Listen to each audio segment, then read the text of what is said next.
Dr. Alhaji Bukola Abubakar Saraki. Today I would neither refer to you as Excellency nor an Honorable. The simple reason is because there has been various revelations about your outrageous earnings as senators of the Federal Republic of Nigeria. These are actions that are neither honorable nor excellent in nature. Our address to you today also extends to all members of the Nigerian Senate.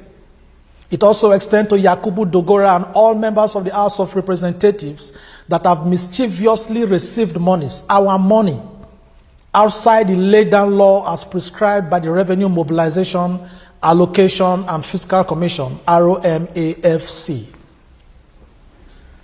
Our statement today is not intended to disrespect the office of the Senate President of the Federal Republic of Nigeria or the office of the Senators. Neither is it intended to disrespect the office of the Speaker of the House of Representatives and its members.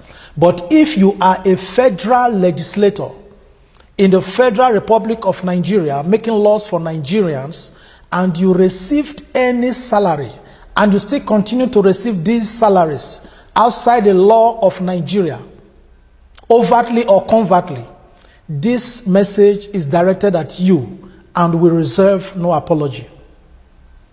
We have not come here today in search of a diplomatic language. You cannot call yourselves lawmakers when you are indeed lawbreakers.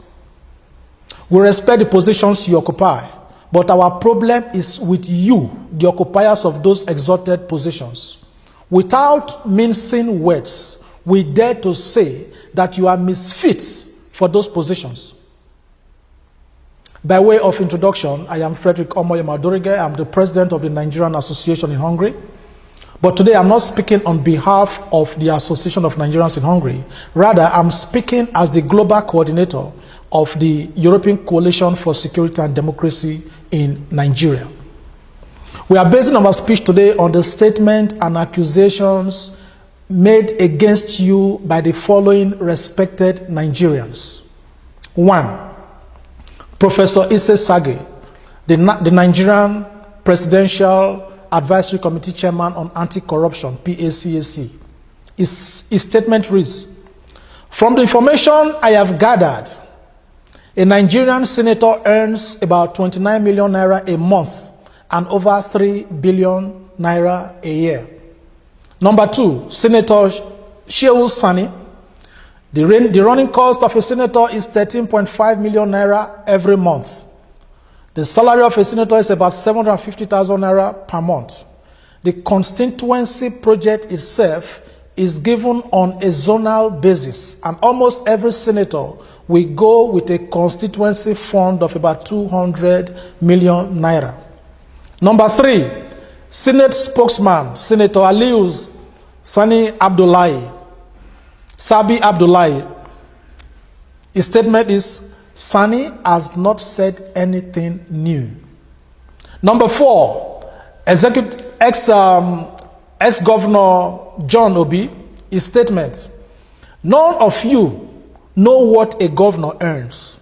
Quote me anywhere. If you know, you won't be here. It is something you can't imagine. You just know the one of senators and you are shouting. But what if you know that of the governors?" Number 5, former President Olusegun Obasanjo, in a letter addressed to the Senate President and to the Speaker of the House of Representatives on the 13th of January 2016. And the statement or the letter read thus: "The two arms ran the affairs of the country unmindful of the rainy day. The rainy day is now here. Where is patriotism? Where is commitment? Where is service? By our Constitution, the Revenue Mobilization, Allocation and Fiscal Commission is charged with the responsibility of fixing emoluments of the 3 arms of government: executive, legislature, and judiciary. The commission did its job But by different disingenuous ways and devices, the legislature has overturned the recommendations of the commission and hiked up for themselves. There is no valid argument for this except to see it for what it is: law breaking and impunity by lawmakers. That was a statement written by the former president Olusegun Obasanjo. Alhaji Dr. Senator Bukola Saraki. We know that the recent revelation by Senator Sani that Nigerian senators earn over 14 million naira is just a part of a wider truth. There are founded statements, according to Ise Sage, that after you receive from left, right, up and down and center, you receive about 30 million naira monthly. This is around 75,000 euro. Revelations show that you, Senator Saraki, and other leaders of the National Assembly earn far much more than that. This shows that a monthly earning of a Nigerian senator is more than a yearly income of a Nigerian medical doctor. Think about that. It is also more than the salary of 42 Nigerian army generals, or more than twice the pay of the US president. By further calculation, it is 9 times the salary of US congressmen that earn between USD 174,000 to USD 191,000 per annum. With such salaries, resources needed for capital and social welfare projects for Nigerians are spirited away by you people. Is this fair? Is this fair for a country that you swore to serve? This has created hunger, unemployment, and a huge economic deficit to the resources of our country.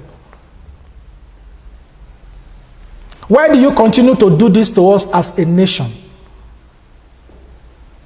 All in the name of national service? You have been cheating Nigerians for too long, and this continued theft of our commonwealth must no longer be accepted.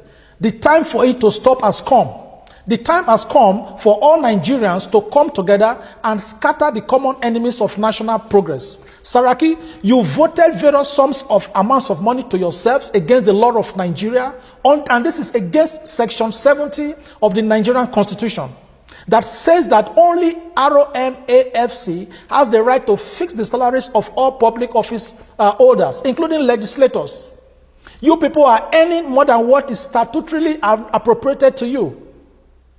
The Nigerian Constitution, as amended in 1999, clearly states that the National Assembly cannot use its appropriation power for the personal gain of lawmakers. So what are you doing now?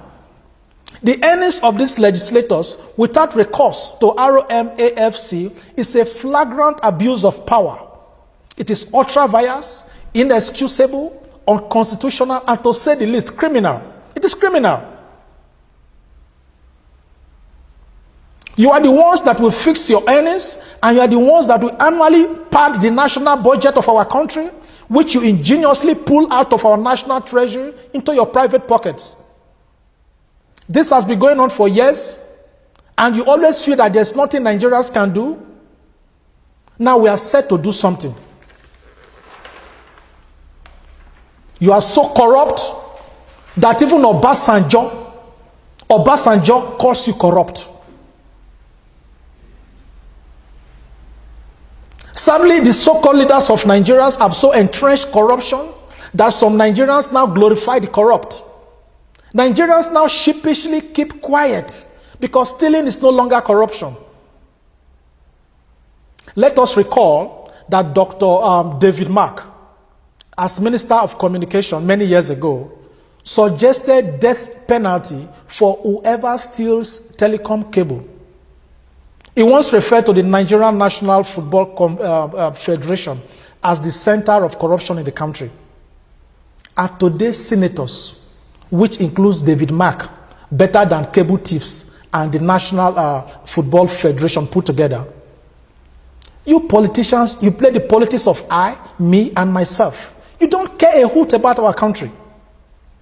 Saraki, you may have been able to cripple us as a country, but people like you will never cripple us as a people. We refuse to remain weak. How you ran and you continue to run the Federal Republic of Nigeria as evil cabals is the reason why different parts of the country are living in tension now. Others are agitating for the breakup of Nigeria. Nigeria will not break. People like you will break for Nigeria to move on. Yes, we cannot continue with people like you in Nigeria if we must find our bearing as a nation. You people, you are the real problems, you leaders, you are the real problems that Nigeria has. If Abat Macaulay, Nnamdi Azikiwe, Obafemi Awolowo, Amadu Bello, Antonio Naoro, Fumilayo Rasom Kuti, Tafawa Balewa, if they knew that this is what you, the present-day Nigerian politicians, will turn our country into, they would not have fought for our independence. The bones of our heroes past are now turning, grieving painfully in their graves. The labor of our heroes past now seems to be in vain because of your actions. Today, Nigerians need another independence from our politicians, and we must get it by fire and by force. We need a second independence. The second independence will be our last fight as a people, destined for greatness. This is revolution without ammunition. Nigeria is politically independent, but economically imprisoned. We are imprisoned by those who rose from grass to grace. Many of you were nothing. Nothing. But now you live like demigods. We are imprisoned by those who have no idea of what hard work is, yet they preach hard work.